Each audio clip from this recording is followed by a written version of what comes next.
I'm excited today, Priscilla. Are you? Very excited. Yeah, because we've got you. Wonderful. Our leader behind the scenes. Look forward to it. People say like every man or every successful company, there's always a woman behind it, right? Absolutely. And unfortunately, my husband doesn't say that. But anyway, see how we go. The secret to investmental success is actually right here sitting with us, Priscilla. I'm flattered. And I think that, publicly, and people look at our videos, they always see either me, they see John, sometimes they see Josh, but they ever really get to see Priscilla. Time for a change. Time for a change, yeah. Because I actually think you're the secret sauce. Am I? Yeah, absolutely. We'll see. You're the secret sauce. Yes. And I wanted you to find out what makes you tick. Sorry? I'm very humbled. Oh, we're going to bring all of that out today, right?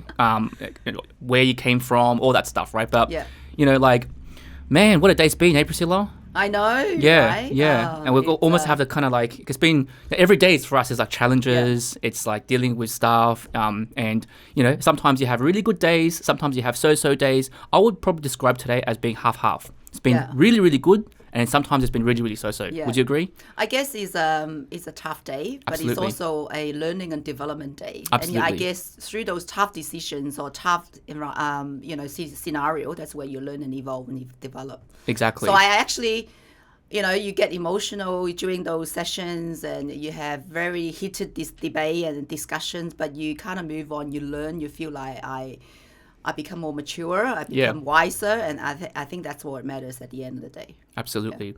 Absolutely. So Priscilla, nobody really knows you. Oh, right? Like when a bit of an overstatement. What I would say is, you don't get to see members much these days, right? You're behind the scenes, and you're just in your office most of the time on the phones. Every time I see you, you're on the phones like constantly, 24/7. And what I seem to find is that when we first started business together, I used to be in front of mentors a lot. I'm probably the same as well, but at least I still get to do webinars. I talk to members. I talk to people that sign up. But you're behind the scenes now, and not many people get to see you. So, I think that's a shame. That's a big shame because, just I'm a really big admirer of Priscilla, of you, and we've worked together for a very long time. Yeah. Right. How many years? Yeah. Well, 4 or 5 years, 5 years, 6 years. Probably 6 years now. 6 years. Yeah, we used to work together in the same company. That's right. And back we started Investmentor. We started Investmentor together. You initiated it. Yeah, with lots of help. Yeah. And with you as well. And you were the third person I approached. So I approached John first. That's right. And then after that, we approached you. Yeah. And just between you and me, well, not between you and me, but you and me and the rest of the world, I suppose. I told myself, if we can get Priscilla on board, this business is guaranteed to be a success. Guaranteed. Here we go. When I first got John, I'm thinking like, oh, it could be 50-50. Well, John's not here, so we can talk. But then, like, if we can get Priscilla on, that's it. Like, there's game over. This is going to be a success no matter what. Yeah. And the reason why I felt that way was because I really admired your achievements and the things that you've been able to accomplish in the past 10 years with your life. It's so incredible. I used to always go to Priscilla for advice back in the day. I still do see you as my senior as well. Still do see you as my mentor. Not in terms of age? In age. Not just in age, obviously, but also in life experience, property experience. A lot of people think that, I'm the founder, I'm the CEO, whatever. I must be like the top dog here. Really, I am not. I am really not the top dog. Top dog here is Priscilla. So I think you're being very humble. That's how I feel. It's honestly how I feel. Yeah. And I would have to say that this business would not be where it is today without you. And also, I think that there's a lot that you can share that we all can learn from. Myself, and more importantly, our members, and anybody that's watching. Because you came from my very humble beginnings. Yes, absolutely. Where are you from originally? I originally from China. So I came here 30-odd years ago as an overseas student. Wow. And I think I shared before, and I certainly share my story with a lot of my clients or in the beginning of Investmentor or some of my members as well. that when I came, I only really say 1 or 2 words of English. A man and a pan. That's pretty much about it. A man in a what? A man and a pan. A man in a pan? That's all I can speak in English. Why man in a pan? Oh, it just rhymed. Where did you get from? Yeah, so what's my name? And that's pretty much it. So, so I did come from a very humble beginning. I have no social tie, not much financial support, but I have a determination when I came. And I came with a purpose, very clear purpose. What year was that? It was 1988. Towards the end of 1988, I arrived in Australia. And you finished, obviously, mind me asking, how old were you? I was 18. 18? Yeah, was 18. Wow. So you can count my age. not hard to calculate my age, which I'm pretty open about it. Yeah. And what made you come here? Like, what was the purpose? Well, at the time, I just really wanted to go outside to see the world. And I guess back in 30 odd years ago, China is completely different. If I was born around this time, I may or may not come out. But at the time, people do have the urge to go out to the world. It's very much a closed country. You don't get to get exposure to different culture, different system. But I always have this very open mind. I really want to see the world, and I want to do something. I wanted to have the freedom. Wow. Yeah, and I put my hand up to my family, where at the time they were doing some business, and lucky enough that have sort of enough fund to support me to come to Australia. That's amazing. Yeah, and that's actually quite rare. It is. Back then in 1988, back then, that wasn't... Yeah. I guess the plan for my family is actually wanted to, to actually stay behind to support the little family business. But I actually chose to say no, and I said I really wanted to go out to educate myself, to be a better person. I want to be independent. Yeah. But even then, 30 odd years ago, it was quite a stretch for my family to be able to support me, because I think 30 odd years ago, people in China, even though they're running a business, it's really nothing compared to the businessman in China these days. Yes. It's a completely different ball game, a different level. Yeah, absolutely. Still very humble in the scheme of things compared to today.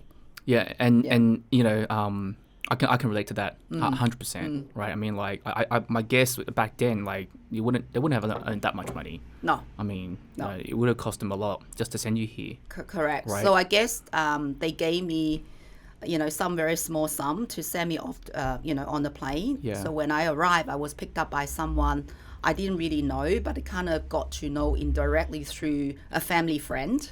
Oh, so okay. he actually picked me up from the airport and threw me into this 2-bedroom flat. So, we don't really call apartments, back in the time. Yes, I remember we that. call them flats, right? Flats, yes, correct. It's kind of above a house, and then I realized that I was actually sharing the floor with 4 other girls. Oh, right. And then the other room had 5 other guys. So a 2-bedroom flat, I think barely 60 square meters, actually sleep like 9 people. It could be 9. illegal, but anyway, that's what we did. So you were there with 9 other people? 9 other people. So wow. four girls sharing one room and 5 guys sharing another room. Well, we're on the floor. And the carpet was filthy.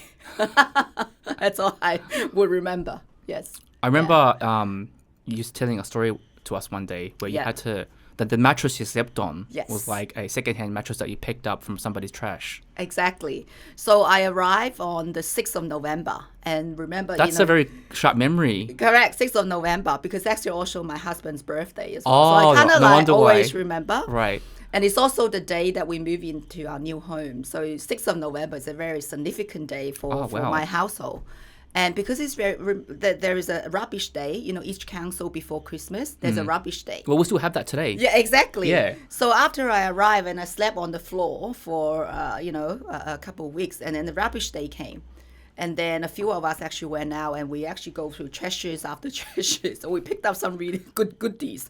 And I managed to pick up a pretty good, mattress. I was overjoyed. And then ever since, at least I got a mattress to sleep on. And that's how we started. I don't think I've ever told anybody, but that's what my parents did as well. The mattresses I slept on when I was like, I can't remember, between the ages of 3 to like 7 or something. Yeah. Were mattresses that we picked up off the street as well. And they were still pretty good. Yeah, but even just thinking right. about it now, like if you just tell someone that, like you slept on mattresses that were other people's trash, You gotta imagine like that's not a regular thing. Yeah. Like people listen to that today and they just like amazed. It is. Absolutely I mean, I amazed, wouldn't yeah. do it again because today probably the one that Oh, throwing the why mattress would in the you? trash would be me. Exactly. But I Yeah. think it's important you don't really forget about those moments. I think those agree. moments are important moments that you remember and you also celebrate, how you have evolved, and also, give yourself a pat on the back that the thing that you have done for you to move on from where you were before. Yes. And I think, and that is kind of one of the important thing, or for us to set up Investmentor, is really help people to move on from where they are and to become, have a better financial situation, become a better person. But also to have the role models as Correct. well, Yes. right? And I think that, like, I would consider you a role model for me personally. Thank you. And I think that just seeing the stuff that you have achieved in your life is really inspiring. It's inspiring because it just makes other people realize that maybe the challenges they're going through, it's not that much of a challenge.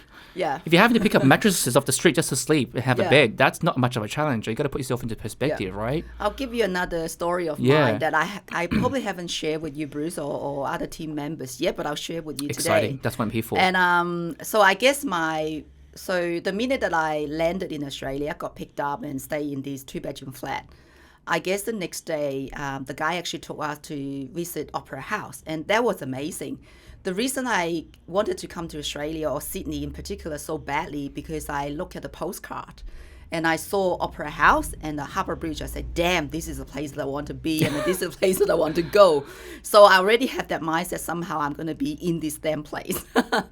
And anyway, so after the trip, the reality hits and we say, okay, I only got a small sum of money. What do I do now to support myself?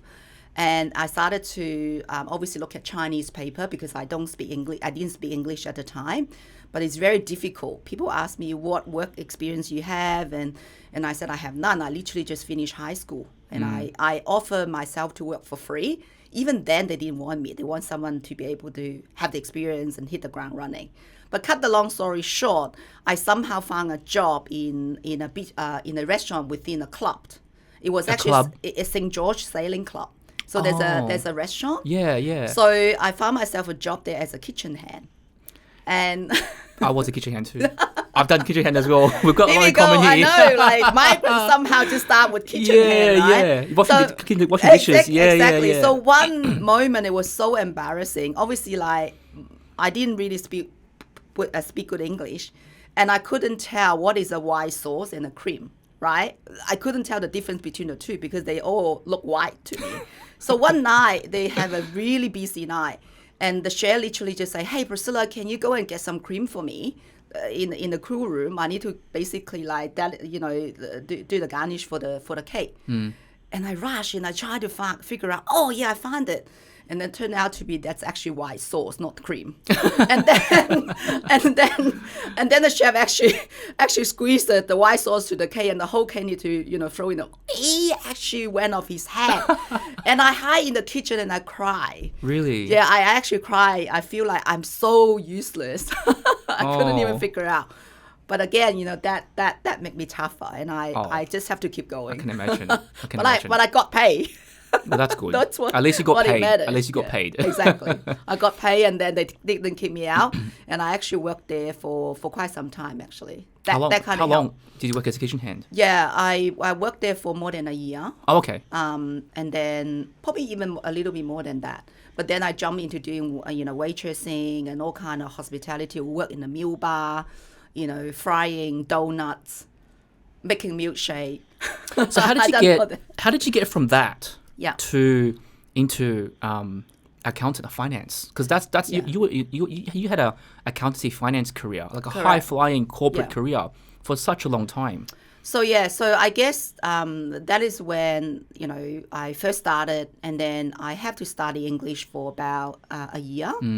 And then I managed to get into like a foundation course with UNSW, University of New South Wales. So through that, I got into university. Wow. And then I studied accounting. So obviously my family still give me limited support during that time, but I always have to work to make sure. For example, in my last year's uni, I literally already working full time.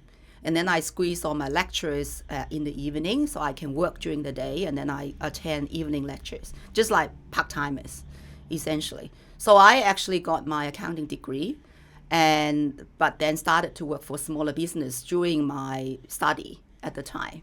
So how many years after did you arrive in Australia before you got your accounting degree? How long did it take? Probably about 4 or 5 years.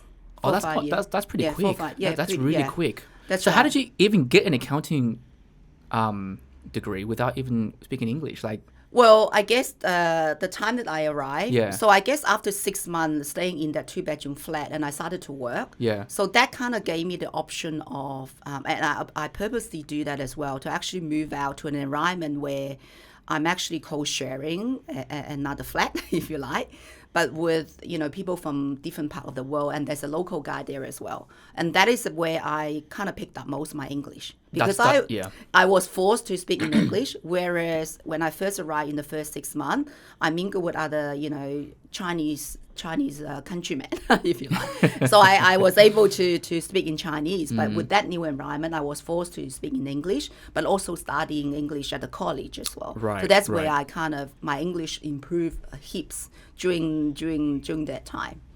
You really had to put yourself out of your comfort zone. Oh, absolutely. And also Not that you were comfortable to begin with. had the courage to I feel like I'm a dumb in the beginning because my personality is very outgoing, very chatty. I can talk nonstop, but I feel like I'm a dumb because I couldn't communicate. That really bothered me. So I feel like I'm gonna do whatever it takes to make sure I can communicate with people and mingle and involve in the mainstream with the Australian as well. It really embraced myself into this community. I'm not sure if you saw one of the videos I did recently. It was actually about that topic. It was about when migrants come to this country, what's the fastest way they can actually get ahead? And it's all about putting yourself outside your comfort zone. Because most migrants, and this is exactly what you did, you first come here, you just mingle with other people your own from your own culture. Yeah. Correct. So Chinese people will go to Chinese community, Indians will go to Indian community. That's right. Middle Eastern go to Middle Eastern and so forth. But then you did the opposite. Yeah. You put yourself in a position where you were forced to speak English with the people that you're living with. That's right. Yeah. That's pretty incredible. I think, sometimes these days with social media, like you have the Chinese WeChat, you have WhatsApp. Yeah. Sometimes also discouraging you to put yourself out there to mingle with other communities. Because you kind of live in your own world and you're quite content, right? So what I actually noticed that a lot of the, even the Chinese overseas student, sometimes it's harder for them to learn now because of their social media. Oh, I agree. I agree. I know people that have been here for ages. Yeah. Probably more than a decade. Sometimes their whole lives. And their English, they can't even speak a word of English. Yeah. Because they're just stuck in their own communities. Correct. Yeah. So I was quite clear that, I want to come here. I came here for a bit of fun. I love to see the opera house, but I also came here for a clear purpose, is to have a better life, to get myself educated. I want to be part of the mainstream. I don't want to be a minority. Yeah, so that's kind of the initial intention. So you had clear goals? Absolutely, yeah. Did you know what those goals were at that time, though? Not very clear, but I knew the minute that I arrived, even though there's a lot of hard time, I couldn't even speak to people, I don't have a lot of money, I slept on the floor, but I love the country and I love the opera house, and I knew that I wouldn't want to go back. I was actually quite clear, but I also very appreciative. Even my family, I would say, back in 30-odd something years ago, they are relatively well off, but I still believe that there's a big, pressure on them to support me to come to Australia to study. So for me, it's very clear that I want to be in a position where they don't have to worry about me. And I also want to be in a position, a financial position, that if they do need my help one day, not that they need to, I will be in a position to support them. Yeah. So I was quite clear and quite determined in terms of why I'm here, the purpose I'm here. When did you make that decision? So I think the minute that, even that before I left. Really? Yeah, before I left, I already made that decision. Wow. Yeah. That's conviction. But obviously, after I landed, and I also more reaffirming that, determination and decision. Yeah. See, success is a choice. It's a choice. Clearly, it's a choice. It's not random. You got to choose to be successful. Correct. And you did that. Yeah. You did that before you even came to the country. You did that before you even knew where you were going. Before you even knew what the Opera House or the Sydney Harbour Bridge looked like, you've already decided that that's what you're going to do. I think it's important. And I think that a lot of people don't do that these days. Correct. They just go through life not making a decision on wanting to do something. Yeah. So important. So it's just same as when you approach me to start Investmentor, Bruce. Obviously, we don't know whether Investmentor are going to be successful, even though we already have some initial success. We done quite well. I'm sure there's going to be a lot of bumpy rides and winding road for us to still going to hold hand to go through together to get to the end, right? But I think we can smell, we can visualize we're going to be successful. Yes. And this is going to be a long life sort of marriage. It's a marriage. for the four of the founding directors. I couldn't agree right? more. I couldn't agree more. So I think we must have already made that decision. Yeah. For better or worse, we're going to make this work. Yes. But also be prepared, there's going to be a lot of bumpy roads along the way. Inevitably. Right? Always bumpy Yes. roads. That's Just right. like what we experienced. Yeah. Yeah. So I guess, that's why when I do see a lot of my clients, and from time to time, Bruce, I do still get involved with a mentor to see some of the customers as well, so that I'm not completely off. This is one of the things that I often share is like you need to have a end goal in mind before you even started something. Even though you may not know when you're going to achieve it, but you need to know what you're going to achieve. And you need to almost visualize that you're going to be successful for you to even willing to try. Just as if you're wanting to start a business, all you visualize is failure, you probably wouldn't even bother to give it a go, right? You just give up altogether. So I think it's so important that you believe, you have the faith. It's just like me having the blind faith to come to Australia to start with. Yes. Nobody have told me or nobody have guaranteed me that I'm going to have a good life in Australia. But I make that decision for myself, and I also took it upon myself to make it work. Because it's all rely on you, nobody else, right? You get help, you get professional assistant, what have you, that's great. Yeah. But it's about you making the choice to make it work. So what would you say to someone if they said, I don't know what I want. I don't know what my goals are. So if you're telling me I need a goal and I need to like visualize, what if I don't even know what I want to visualize? What would you say to them? I guess the other way to look at it is what's important for you today. So let's just say, Bruce, what is important for you today? Forget about whether you have the money, whether you have the time. If none of those are issue, what would you like to do? What is important for you today? Are you asking me the question? Yeah, I ask you. Let's do a role play. All right, so let's do it. So Yeah. what's important for me today is family, is my son, being a good role model to him, being a good father, is Investmentor, and all the success that we achieve in Investmentor and seeing that through.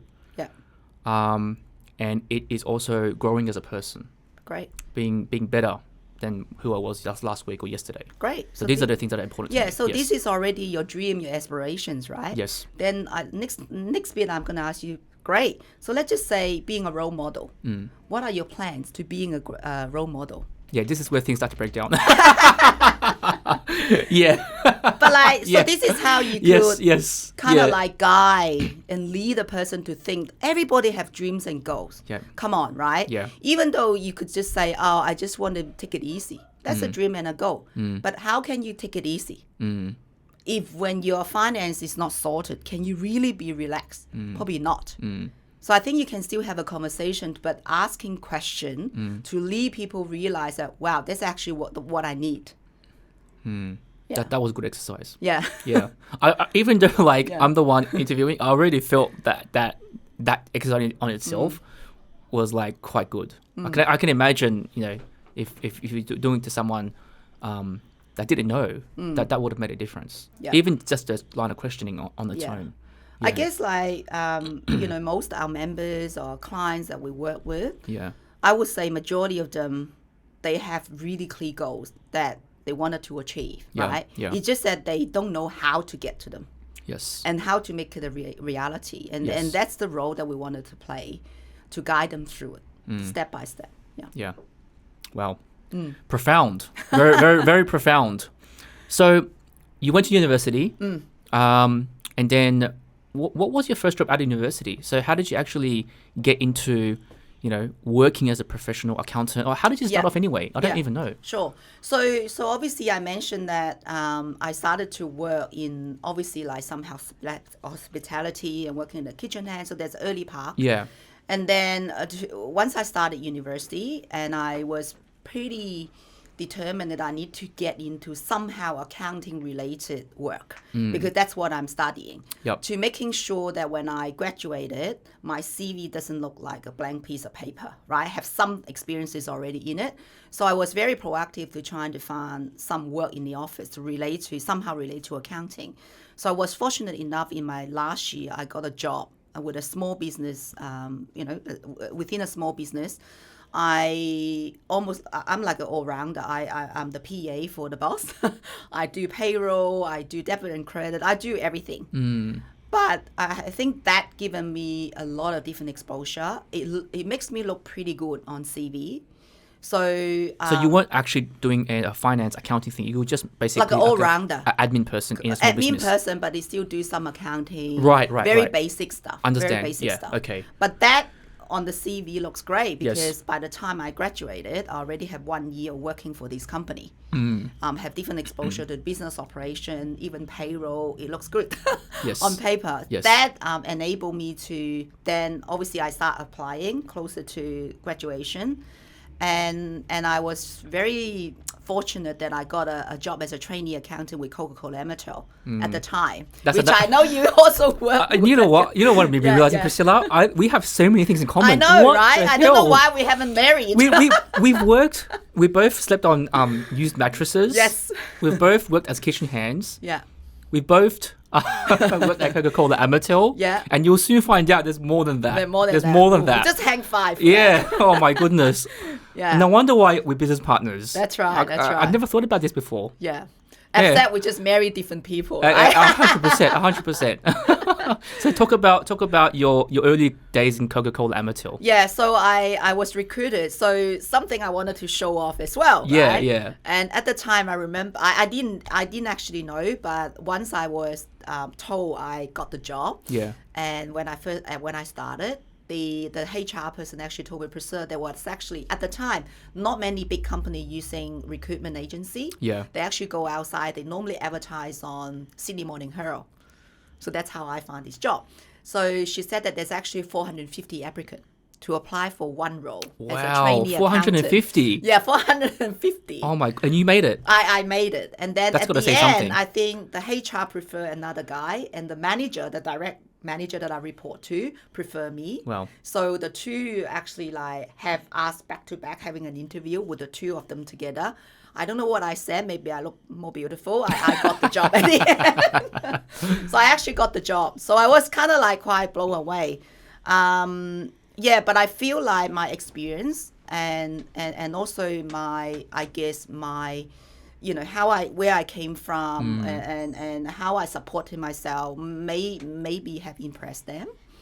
And then that might have helped me to I have get no the job. doubt about that.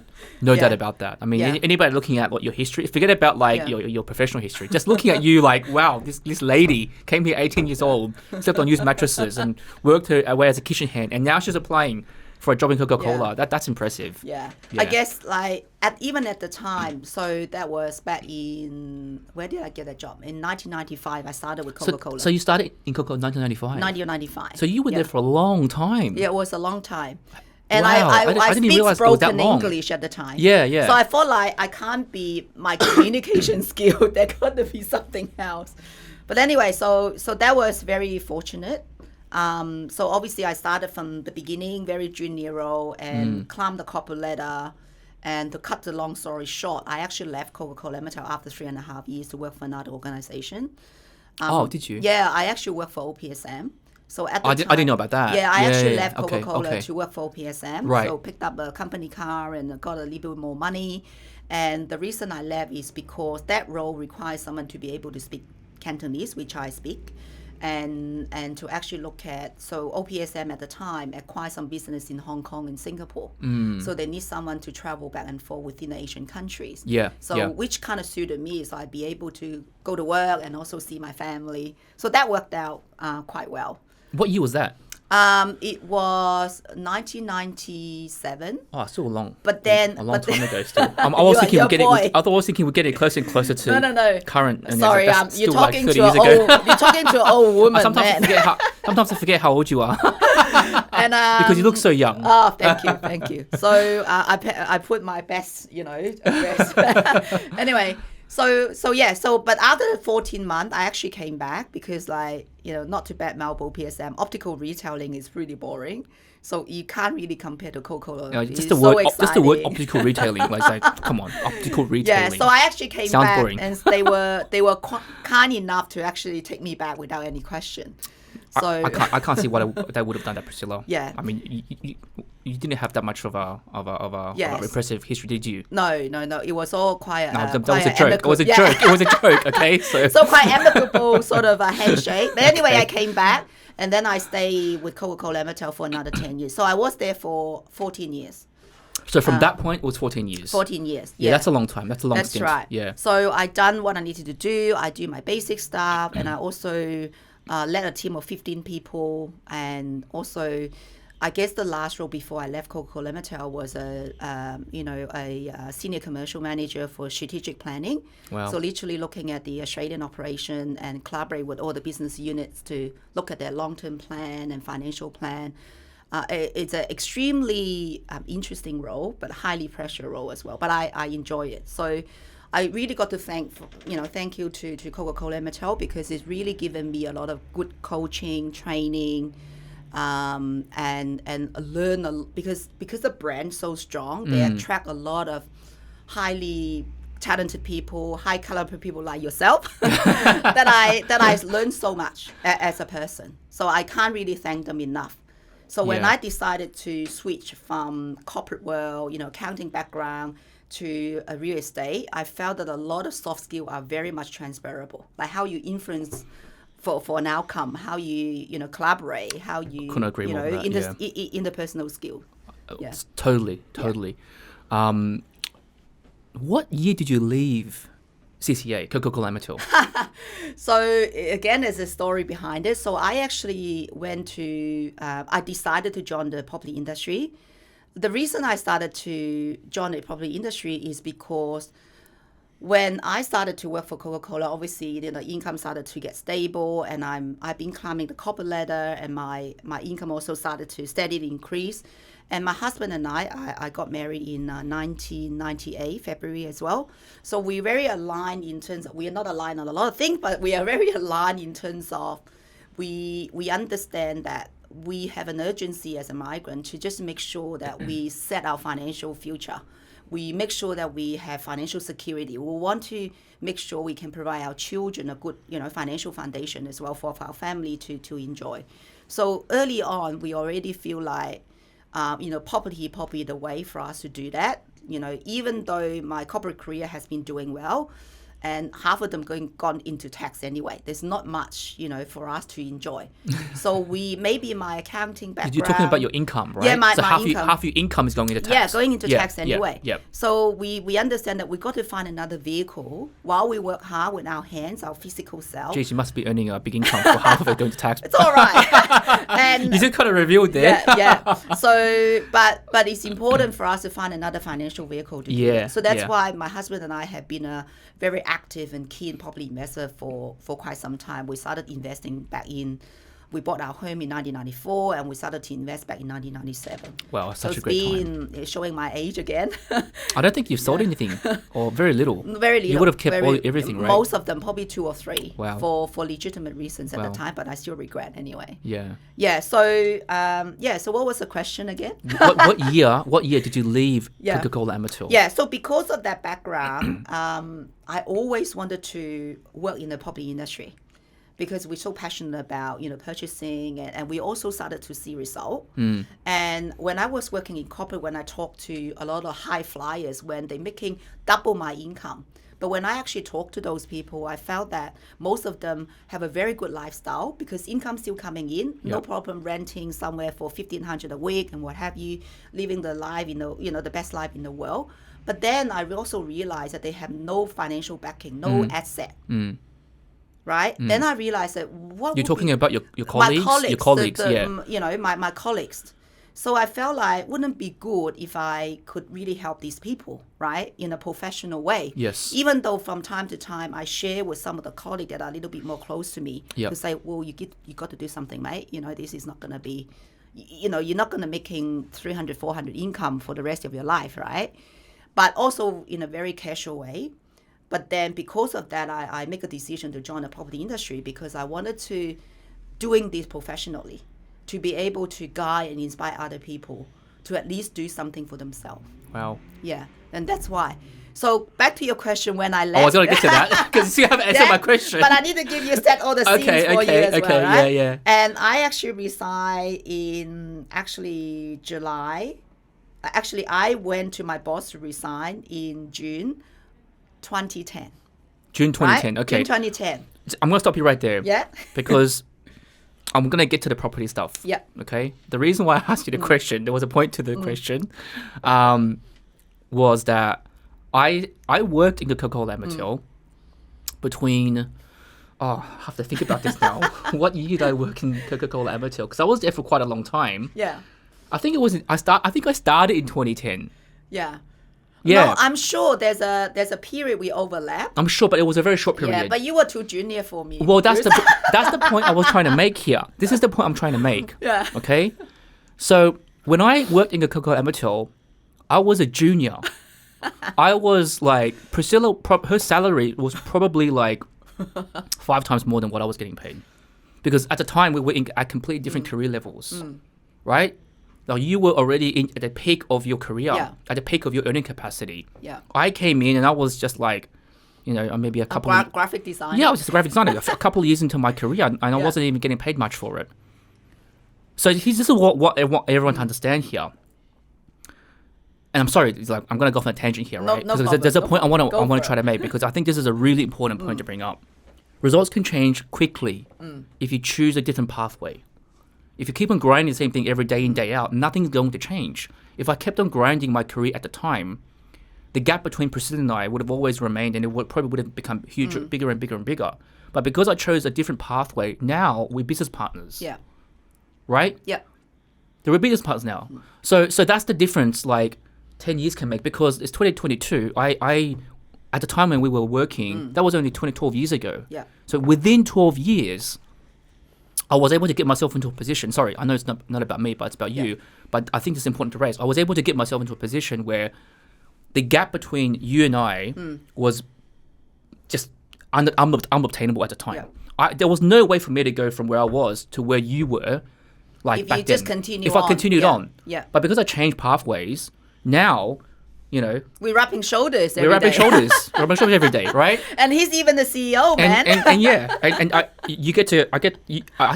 get to call you. Oh, sorry, what am I trying to say? I'm trying to say, I get to call myself your boss. Yeah, that's right. I report to Bruce. Publicly, but behind the scenes, we all know who's boss here, right? So I think it's pretty obvious. Yeah. Anyway, I just wanted to make that a point. That's actually a really good point. Yeah, because it just struck me just now that, wow, when you think about it, like, that's pretty insane to think about. Yeah. But anyway, so that's a funny story. So when I went to resign, the boss actually said, "Oh, don't be impulsive, right? Yeah. I'm happy for you to give it a go, but you know what? I'll do you a good deal, Priscilla. I'm going to look after you. Yeah. You know, given you've been such a loyal, employee of Coca-Cola, I said, I'm going to keep your position open and go and try. I'll keep it open for 6 months." So I said, okay, why not? I took it. So I actually officially resigned in December in 2010. So I actually took that option. Never looked back. Yeah, so that's where I, joined my previous company and also, again, worked my way up from a junior strategist to become a chief investment strategist. Yeah. And I guess it's not about my title, but it's about, when I reflect, I feel most proud of is... I think we need to break that down a little bit because people don't know what that is. Sure. So you went from a junior strategist to a chief investment. What does chief investment strategist mean? Yeah. What is that? I guess it's obviously my achievement and also my ability to assist the client that I've been servicing, to help them to be able to achieve their goals and also to build their property portfolio. So that's kind of like one thing. How many customers were you able to help in that time period? Oh my goodness. I'm not going to lie. Obviously, I'll probably see thousands of customers. Yes. And there's certain customer that obviously didn't buy or were not successful in building a property portfolio. But there are also a large number. I say it will be, I actually transacted about more than 500 properties when I was there. Yeah, you did. So I say give or take 400 or 500 customers that I've been servicing throughout my career with my previous company. That's incredible. Correct. Because here's the fourth thing that we have in common. We used to work together in that company as well. That's right. So Coke, and then our previous employment, and then now Investmentor. Yeah. Crazy. Correct. Crazy. I guess what I feel most satisfied is not about or how many property I assist them to purchase. Yeah. But I think throughout, what I find most satisfying for me is people actually call me for very random advice. To say it's nothing to do with property. Even they say, well, Priscilla, I'm thinking to set up this business. What do you reckon? So obviously I put my 2 cents worth as I normally would. And because I've been in corporate, I have a team, I'm involved in a lot of recruitment and interviewing. I have younger client or like young professional will come to me to say, Priscilla, what about this opportunity? What do you reckon? How can I migrate from being in financial accounting into more commercial, roles? And then I help them to put their CV together. I help them to prepare for the interview. So they don't really see me as someone, I just go to Priscilla if I want a property. They actually really see me to be like an advisor and their life advisor. And that's where I feel most satisfied. And that is why I lasted like 10 years with my previous employment. You're very loyal. Very, very 14 loyal. years with Coca-Cola. 10 years. Yeah, that's wow, right. I don't really crazy. have a lot of different employers or company well, that really, I if you work think about with. it, it's just 3, right? Yeah. 3 main ones. 3 main ones. Yeah. Really 3. Yeah. Or you if you put include, no, I'm talking about Investmentor. Yeah. Yeah. If you include Investmentor as your employer. Then, correct. It is. I do it. I am employed by Investmentor. Yeah. I'm a slave of Investmentor. So am I. I'm a slave to you. That's right. But so I guess that's what, even before I left to start Investmentor, frequently some of the colleagues will ask me, well, Priscilla, why are you not bored, right? 10 years you say the same thing, more or less. I said, no. I said, you got to enjoy the process. Yeah. Because every customer, every client, they have their own thinking, they have their own concerns and question marks.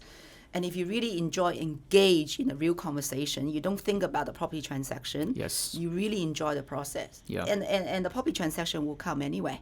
When you really put your hearts into developing the trust and relationship and putting your hearts into assisting them rather than trying to achieve the outcome for your own. Yeah. And people can feel it. Yeah. Yeah. Yeah, absolutely. Well, that's the reason why you were chief investment strategist, right? Yeah, I think that's kind of like the recognition for, my achievement. Yeah. But my achievement is like a number of different folds rather than just on a transaction base. Of course. Yeah. Of course. And during that time, you also were able to get your Tony, your I'm trying to think of the word. My nephew. The nephew. I was thinking of the word. I was thinking the word niece. I'm like, no, it's not niece. It's the opposite to niece. What's the word opposite to niece? It's nephew. Yeah. Nephew. When you That's said right. Tony, I thought like the singing award. Oh no. So Tony, our lead mentor in Yes. Investmentor, you got your own nephew into the property industry. Yeah. How did you do that? Because he was an accountant too. And by the way, he also used to work for Coca-Cola and I Matil. know, yeah. So again, it's a long story, but I try to keep it, sharp and sweet and succinct.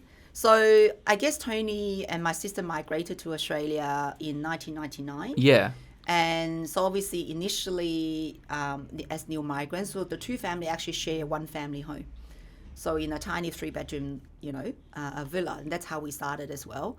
I guess my sister actually is my inspiration, to be honest. So she and my dad actually supported me to come to Australia, and she never So really held me just back. to clarify, your sister is Tony's mother. Tony's mother. Yeah, okay, Yeah, that's okay. right. Yes, that's right. yes. And then Tony is obviously her eldest son and my nephew. Got it, Right? got A it. lot of relationships. Yeah, we're gonna make it going on. clear. Otherwise, you can people are just trying to form family trees in their head. I don't know what I'm doing. That's right. Yeah. So my sister actually came with, again, a few $1,000 at the time. But anyway, they got the visa and they came. My sister was able to, with very, very limited English, but she used to run business. She got the business mind. She make very quick and sharp decisions. So the minute that she got the job, settled the family, she have some saving. Again, obviously she's seen I already got result. My husband and I already got results through property. And she started to invest as well. And she also very supportive of her children start investing ASAP. So when Tony was going through his final year of university, and at the time the government also supporting, first home buy, introducing first home buy benefits and what have you. So we're actually assisting Tony to purchase a off-the-plan apartment in Parramatta. Yep. So that's actually his first port of call, and myself also invested in the same building, in a different units. So my sister was able to put a deposit down for him, and Tony didn't have a job at the time, but because he's off the plan, and he was able to finish uni, got a job, and then he'd be able to settle on the property. Wow. And from then on, that's the benefit of having role models in property. So Tony have no idea. It forces you to take action. Exactly. Like buy a property even before you even get a job. Yes. Before you finish university, buy a property. And Tony would just say, okay, mum paying the deposit, aunt say it's a good idea. So he just signed. The poor guy had no idea what he was doing. Anyway, in the beginning, and then obviously I joined the industry, and I said, okay, now, ready for you to buy the second one. He really resisted. He really didn't want to do it. He feel like, why are you guys giving me all this debt? And I want to enjoy life. How old was he at the time? He was only like early 20s. I can understand that. Right? I can understand that. I want to go out with few girlfriends. Why not? Fun, yeah. And, do backpacking and all these things I haven't done. And you want me to have all this debt. But anyway, regardless, he's a good boy. So he still signed on a couple more. A couple more. But in hindsight, he realized because the property settled and then he moved out, become a rent investor as well. Yeah. And then he realized, oh my God, the rent and the tax benefit ended up the tax office and the tenant are actually doing all the do for him. Yes. And then he can still enjoy what he's supposed to do. Yes. And then the light bulb moment went on at that point in time. And then he became so insatiable. He wanted to buy more. Yeah. Wow. But obviously at one point he was capped. But now, obviously he followed, us and also being a very key founding member or Investmentor, also being promoted. Instrumental. Yeah. Become a key, a lead mentor. So I retired. He became the lead mentor. See, the reason why I approached you wasn't to get you, was to get Tony. That's right. Now I figure out. Wow. Yeah. So I guess it's so... Two for the price of one, by the way. It's so important, like you being a parent. To really, like going back to your point about being a role model. Yes. Or positively influencing people that are surrounding you as well. Yeah. Wow. Yeah. What a story. I know. What a story. A lot of stuff that you mentioned that I didn't even know about. Really? Yeah, I didn't even know. Yeah, so we don't communicate enough. We need to have more conversations like this. I know. Yeah. Go out a bit more. Holding hands a bit more. I know, right? And every time we talk, it's always about like growth, business. Or having an argument about investment. Exactly, or having an argument or something, right? Yeah. But this is good. I really like this. So, here's a question for you. Yeah. When we approached you, start Investmentor, really curious about this. Yeah. Why did you say yes? And what I noticed was that when you said yes, it wasn't even a hesitation. Yeah. You just said yes straight away. Why? It's actually quite interesting. Bruce, a lot of people that kind of know me back in 10, 12 years ago, I was pretty sad. I was happy, all my property that my husband and I put together started to pay dividend. We got some money in the bank. Because I was also doing quite well. I was the top strategist, Before you go on, I just want to let you know something. Yeah. So before we approached you, I was having a conversation with John. Yeah. I don't think anyone's told you this. John said, no, Priscilla wouldn't do it. And I was thinking, John, what do you think of chances that Priscilla will say yes? I was like, honestly, 50-50. I wasn't sure if you would say yes or agree to it or not. And John was like, yeah. Probably 50-50. When you said yes without hesitation, I was blown away. I was like, yes, we've got it. This can't fail now. Sorry, I cut you off, but no, just to give you some context behind it. But it's also a credit to you as well because, Bruce, I saw you how you run your webinar and we're also attracting people that want our help. And that kind of gave me a lot more confidence to set up this platform. I guess without going into a lot of detail or comment on, unnecessarily about our previous employer. Sure. But obviously we have, I guess different idea. We just want to try to do things differently. Correct. And I also, to me, it's also very much a motivation to wanted to provide a platform for the people that I care, such as Tony, such as another senior mentor, Elena, at the time, because we were working together as a team at that time. Yes. So I really wanted to provide a better platform for them to shine, because I think as a seasoned investors, we've been there and done that. We know which property could work, which property you probably should avoid. Yeah. I still have a few duds in my portfolio that I hasn't performed. We all have. Right? You're not the only one. We all have. Right? Yeah. So we kind of can smell the opportunity, or it's something that we wouldn't recommend because we've been there and done that ourselves. Yeah. So I guess with that strong belief and also the confidence that you have given me, for me is, even though I haven't thought about it, because I was pretty happy, I was cruising along, money coming in, having the life of my, having a great life. But I'm passionate about people. And it sounds as much as like very corny, but I really want to continue to service our people, the people that have faith in me. I also wanted to support the people, like especially younger people like Tony, to have a better future, doing great things. So I think with that, it's actually not a hard decision for me to make. Even though for me, I feel like, oh my God, I'm starting a new business. I have to stop my travel because, you know me. Yes. Before starting I know Investmentor. you. Absolutely. Your travel time was like precious. It was precious. Yeah. So literally, I only worked 9 months, and 3 months I'll travel. Although we did start the business in the middle of COVID, Yeah. so traveling was off the books I anyway. know. Yeah, so that was the kind of the tiny bit that I hesitated. I said, oh, what happened to my travel? But it's only for 1 second. So within kind of like 3 seconds, Yeah. I actually say yes. Because Yeah. I think that strong urge or passion for me to continue along, now that we have a better idea, why not do it? Yeah. To help people that have faith in us or repay them, but also assisting the younger people to have a better platform for them to shine. Yeah. Wow. Well, I have to say, I'm very happy that you made that decision. Time will tell. Selfishly, already proven. Yeah. Already proven. Yeah. So, we could sit here for another 3 hours. Yeah, Like, I've got absolutely. so much, but we'll probably save it for another time. Yeah. I think we've done there's so much, as I said before, so much I learned new Yeah. about you. I'm sure like Jacob and Dean watching as well, Oh, you're not learn a falling lot asleep? from Priscilla's story. Insane. A lot I of- didn't know any of that. That's awesome. Oh, Yeah, okay. a lot of gold nuggets right there. Yeah, so I'm pretty sure you can do a lot with the content here. But just to finish off, what would you say has been the most important life lesson that you can give to our members? For you, in your whole life, like what would you say would be like a really important? I guess is there's a lot.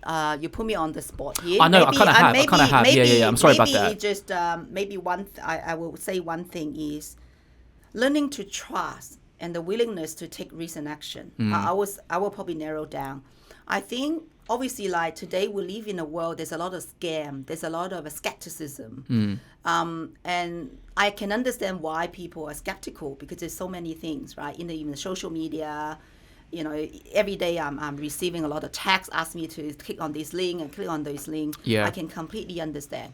But I think intuitively, you need to have the courage. I feel that when you trust people, you need to have the courage to trust people. It also comes from your confidence.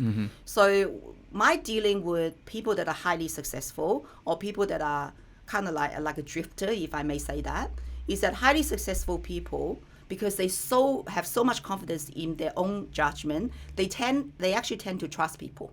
But obviously they're not silly, they're not stupid, but they know they trust their own judgment. I think that's actually really important. Well, it's not trusting others; it's trusting your own judgment Correct, to trust correct. others. Is that's what you're getting at? Probably. Yes.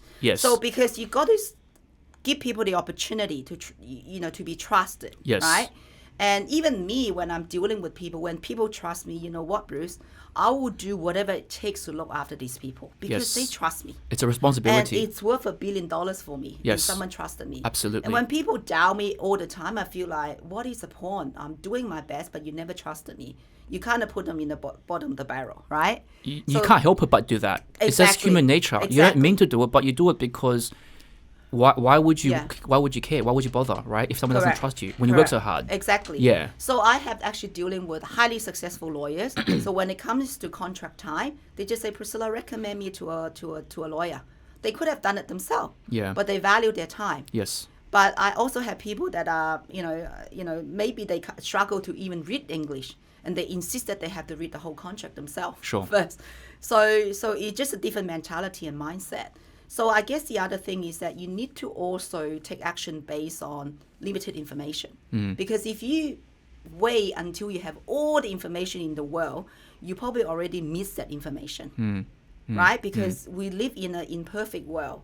You need to be able to make a decision based on the information available at the time, but be prepared to accept the consequences. Well, that also goes back to trusting their own judgment as well. Yeah. It's all about, so to me, I think the confidence in yourself, making your own judgment, the trusting, and the taking action part. Fantastic. It will make a huge difference. Fantastic. Yeah. That was a great episode. Great episode. Can't wait for this to be published and see it played back again. Thank you, Priscilla. Now that you get me start talking, can't wait for the next one. I know. I can't wait for it as well. Scheduling the next one, Jacob. Yeah. Thanks, guys. Thank you. And thanks everyone for watching. And wow, that was fantastic. Until next time. See you guys next time. Keep trusting. Absolutely.